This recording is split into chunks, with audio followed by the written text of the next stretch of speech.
Your business solutions. It's your business solutions.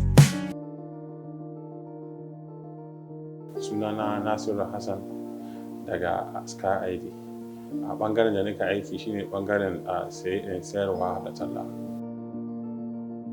Sky ID ya ƙunshi abubuwa da dama. Sky ID abu ne wanda muka kawo na kasuwanci wanda zai taimaki al'umma wurin sada zumunta na yau da kullum. Sky ID namba ce muka kawo wadda idan namba ce guda ɗaya, idan kana da ma'aikata ko shago kake da shi ko business, duk kasuwancin da kake da shi za ka yi amfani da Sky ID. In kana da ma'aikaci 2 ko 3 da yake maka aiki, za ka iya sa nambar su a namba ɗaya. A duk lokacin da kwastoman ka ya kira zai samu a kowane lokaci.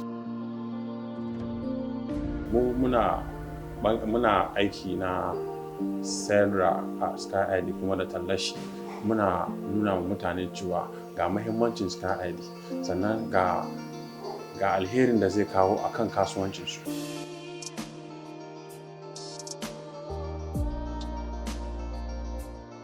Yawwa, akwai fanni na registration, na register.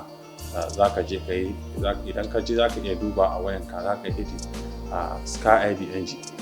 Idan ka je a Sky ID NG, duk wani abu da kake so ka sani akan Sky ID za ka sani. Sannan kuma za ka iya duba social media handles namu. Za ka iya duba Instagram SkyID_NG, Facebook namu SkyID.NG, TikTok namu SkyID_NG. Yawa, Sky ID product ne wanda zai ba kasuwancinka muhimmanci da kuma yarda ga mutane. A duk lokacin da suka neme ka za su same ka. Sky ID, my identity, my availability.